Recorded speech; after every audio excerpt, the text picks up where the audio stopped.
स्वागत है आपका। तो फिजिकल एजुकेशंस के अंतर्गत आने वाले महत्वपूर्ण और मोस्ट रिपीटेड क्वेश्चंस अब तक, इसलिए पिछले पार्ट में हम 762 अति महत्वपूर्ण प्रश्नों पर प्रैक्टिस कर चुके हैं। इस वीडियो में प्रश्न नंबर 763 से प्रथम विश्व कप क्रिकेट का आयोजन कब और कहां पर किया गया था। प्रथम विश्व कप क्रिकेट का आयोजन कब और कहां पर किया गया था। तो सही जवाब हो जाएगा 1975। 1975 इंग्लैंड में प्रथम विश्व कप क्रिकेट का आयोजन किया गया था। वही बात करें कि सबसे ज़्यादा बार विश्व कप क्रिकेट जीतने का रिकॉर्ड ऑस्ट्रेलिया के पास है। 5 बार ऑस्ट्रेलिया ने वर्ल्ड कप अपने नाम किया है। वहीं भारत की बात करें तो भारत अब तक 2 बार विश्व कप जीत चुका है।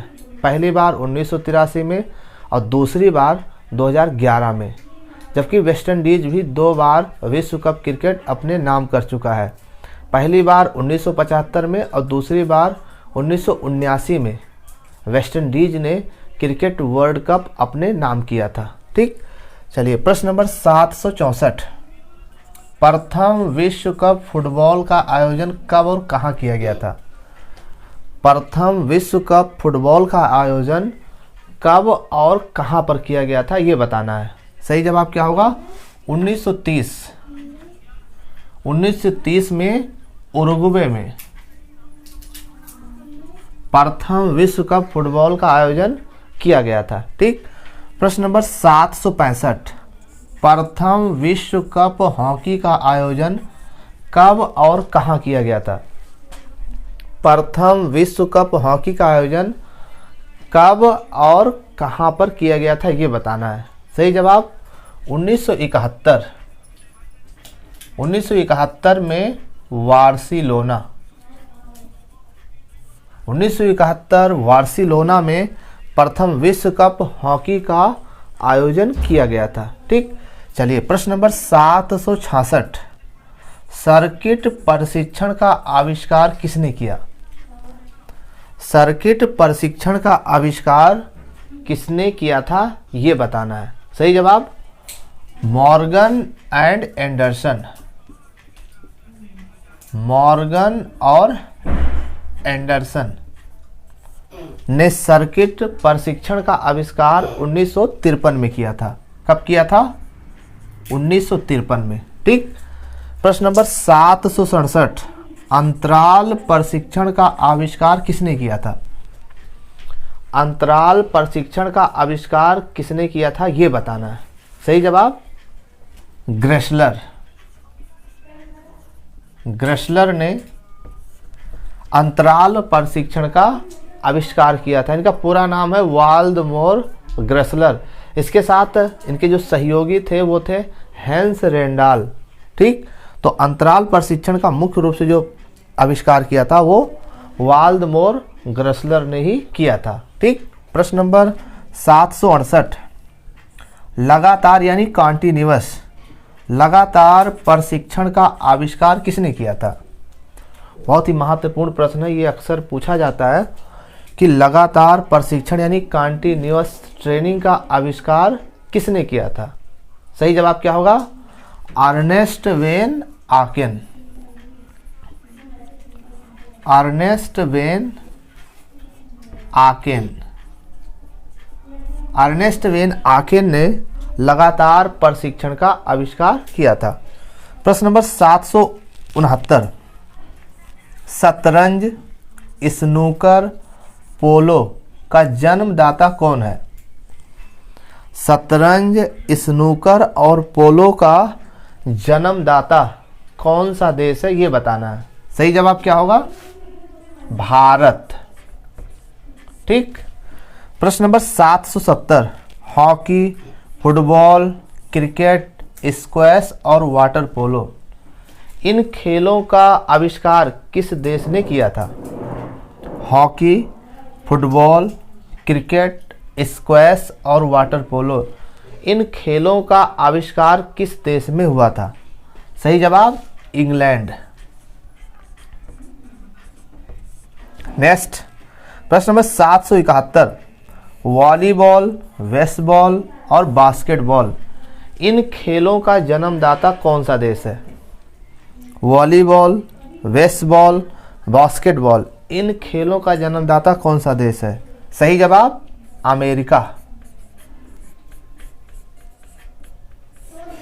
प्रश्न नंबर 772, टेनिस, लॉन टेनिस खेल का जन्मदाता कौन सा देश है?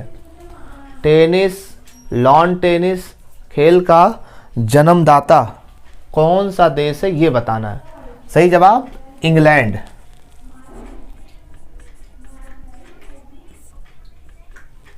प्रश्न नंबर 773, मेजर ध्यानचंद खेल रत्न पुरस्कार में कितनी धनराशि दी जाती है? देखिए, मेजर ध्यानचंद जो खेल रत्न पुरस्कार है, इसका जो पूर्व नेम था वो राजीव गांधी खेल रत्न पुरस्कार था, जिसकी स्थापना 1991-92 में किया गया था। अब इसका नाम बदल करके 2021 में बदला गया और इसका नाम कर दिया गया मेजर ध्यानचंद खेल रत्न पुरस्कार। ये देश का सबसे बड़ा खेल रत्न पुरस्कार है और इसके अंतर्गत कितना सम्मान राशि दी जाती है? सही जवाब 25 लाख। 25 लाख, ठीक। प्रश्न नंबर 774, द्रोणाचार्य पुरस्कार। द्रोणाचार्य पुरस्कार की स्थापना कब हुई थी, ये बताना है, ठीक है। द्रोणाचार्य पुरस्कार की स्थापना कब हुई थी? 1985 में, ठीक है ना। और द्रोणाचार्य पुरस्कार के अंतर्गत 15 लाख नकद धनराशि दी जाती है। चलिए, प्रश्न नंबर 775, अर्जुन खेल पुरस्कार की शुरुआत कब हुई थी?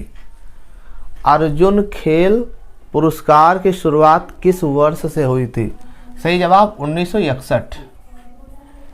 इसके अंतर्गत 15 लाख धनराशि दी जाती है और 2022 में अर्जुन पुरस्कार कुल 25 खिलाड़ियों को दिया गया था, ठीक। चलिए, प्रश्न नंबर 776, उद्दीपक प्रतिक्रिया सिद्धांत ये किस मनोवैज्ञानिक की देन है? उद्दीपक प्रतिक्रिया सिद्धांत किसकी देन है? ये है थॉर्नडाइक की, थॉर्नडाइक, ठीक। अधिगम मनोविज्ञान के जनक थॉर्नडाइक। प्रयास और त्रुटि सिद्धांत इसी की देन, इन्हीं की देन है, ठीक है। प्रयास या भूल सिद्धांत इन्हीं की देन है। थॉर्नडाइक ने अपना प्रयोग बिल्ली पे किया था। तो ये क्वेश्चन ऐसे जो बार बार रिपीट होते हैं, इनको आप बार बार रिवीजन करते रहिए। प्रश्न नंबर 777, सक्रिय अनुकूलित अनुक्रिया सिद्धांत ये किसने दिया था?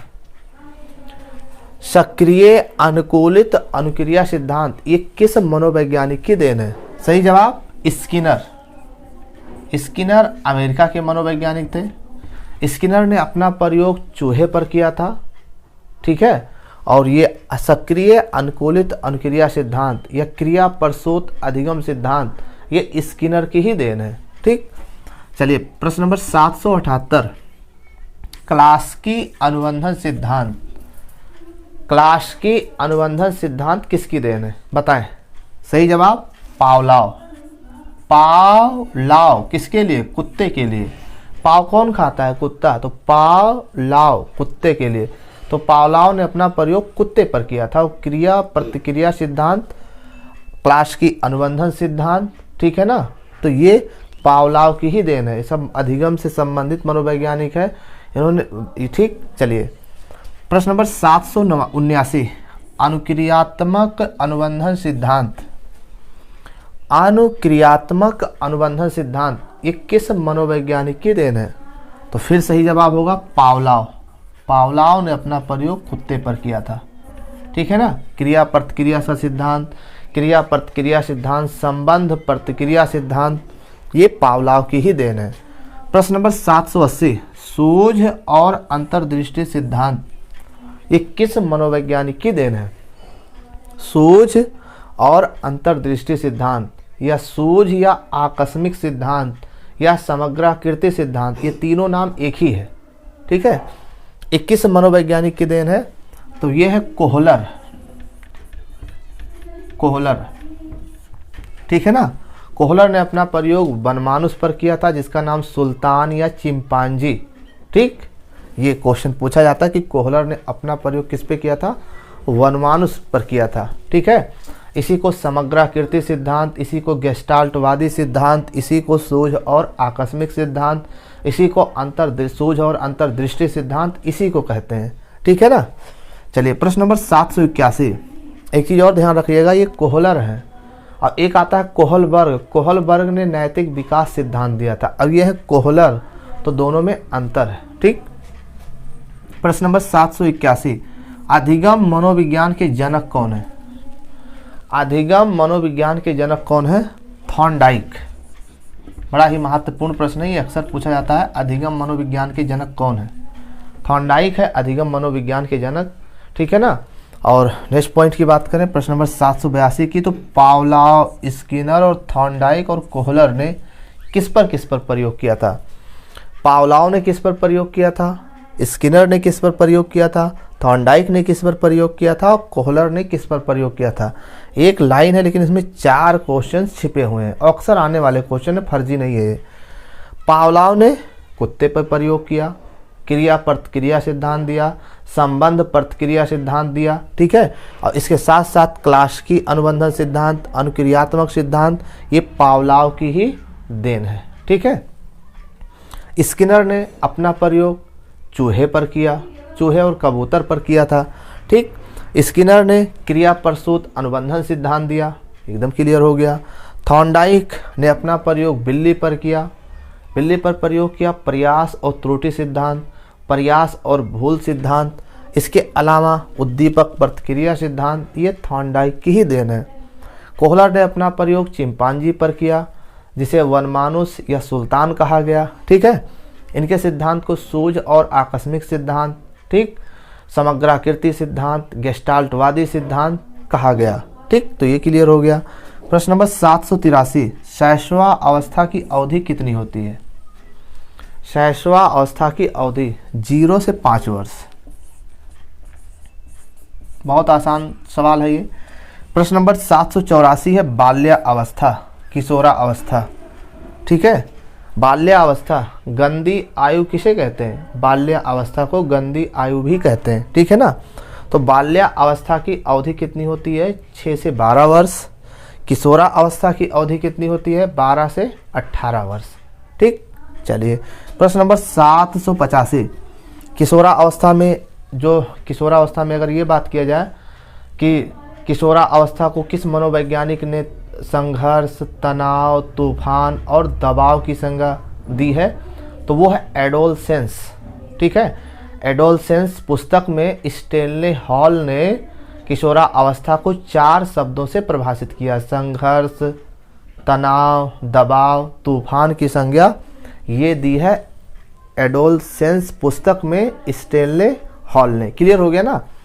स्टेनले हॉल एक मनोवैज्ञानिक है और ये एडोलसेंस उनकी एक पुस्तक है जिसमें उन्होंने किशोरा अवस्था को संघर्ष, तनाव, दबाव और तूफान की संज्ञा दी है। तो यहाँ से ये भी क्वेश्चन बन जाता है। ठीक, और भी वीडियो इस पर विस्तृत है, प्लेलिस्ट में पड़ी है, वहाँ से आप देख सकते हैं। किशोरा अवस्था की विशेषताएं, बाल्यावस्था की विशेषताएं, शैशवावस्था की विशेषताएं पूरा विस्तृत दिया। इसमें हम लोग प्रैक्टिस कर रहे हैं। प्रश्न नंबर 785 है कि मानसिक आयु सिद्धांत किसने दिया था? मानसिक आयु सिद्धांत किस मनोवैज्ञानिक की देन है? तो सही जवाब हो जाएगा बिने साइमन। बिने साइमन ने मानसिक आयु सिद्धांत का प्रतिपादन किया था। तो ये थे फिजिकल एजुकेशन के मोस्ट इम्पोर्टेंट पॉइंट्स जो अक्सर परीक्षाओं में पूछे जाते हैं।